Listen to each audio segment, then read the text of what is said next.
Hello my fellow paint monsters, how are you doing today? I hope you're having a great day. Today I'm reviewing watercolors from Arkaar Creation made by Trupti in India. She was incredibly kind and sent me 10 of her colors to try out and to show to you. Arkaar is a pretty new brand, but it seems to be gaining foothold quite quickly. The pants came in a pretty tin, they looked quite professional. There was a name on the side of each of them, as well as pigment number, so this is very nice, because you can see which pigments were used to make the paints. And the tin came packed in a pretty tiny sack, so it all looked very nice. The colors I got are mostly pretty standard. I got yellow ochre, castle earth, lake red deep, caput mortuum, ultramarine blue, potters pink, oxide green, watercolor blue, Venetian red and Mars black, or iron black oxide. It's the same thing basically. Mars colors are basically iron oxides, so Mars yellow is yellow iron oxide.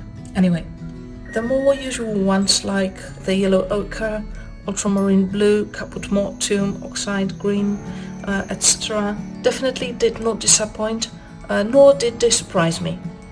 Basically, they're all high-quality, well-pigmented paints that are easy to work with. In general, all of these paints re-wet very well. They feel very pleasant. Even the browns, like Castle Earth and Caput Mortuum, re-wet pretty easily. Probably the hardest to re-wet is Venetian Red, but still it activates easily. It's just slightly more difficult to re-wet than the rest, but it's all good. Ultramarine blue granulates, Caput Mortuum flows and has a strong black undertone. Oxide green is pretty opaque, just like you would expect. I'd say Venetian red is slightly more pale than what I'm used to, but it's still good, no complaints here, it's just slightly lighter. And the Castle Earth, I've tried a few of these. This is one of my favorite browns and it behaves just the way it should. It granulates. It's dark, pretty deep, and you can achieve a wide range of values using it. And the more unusual colors here, I'd say, for me at least, are Lake Red Deep, Colano Blue, and perhaps Potter's Pink. Lake Red Deep is a red slightly leaning towards magenta. It's on the cooler side, so it's probably going to be great for mixing, especially with the blues. I hope I'll be able to check that next week. Potter's Pink is a very strong color. It's a very strong version of it. It's incredibly pigmented and very easy to activate. I've tried quite a few until now. I've tried Daniel Smith's, I tried Jasper Stardust, I tried Otto Cano, and now Arkaar Creation, and the last two ones are definitely my most favorite ones. Daniel Smith is paler, Jasper Stardust rubs off and gets this kind of a whitish sediment on top of it when you layer it too thickly.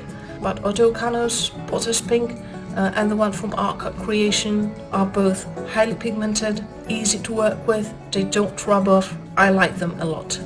The texture is incredibly strong here, so you might need to be a little bit careful with it. You just need to think if texture is what you want in what you're painting.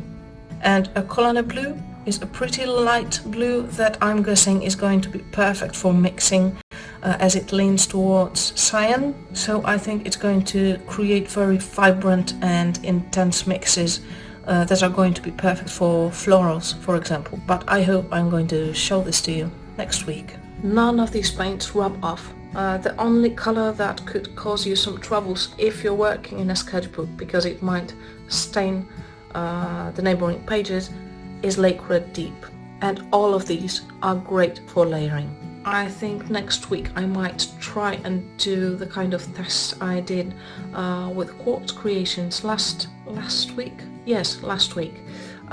Where I painted a background with several different colors next to each other and then tried to paint some details, not details, just a thin line on top of them. Some pigments work like this, that if you try to paint over them, if you want thin lines, they get blurry and feather and it doesn't look good. So I might try to do that next week. So yeah, overall I'd say These paints are highly pigmented, they behave well, I had no problems with them. They didn't really surprise me, and there wasn't anything that would really wow me, like anything unexpected. They're just really solid paints.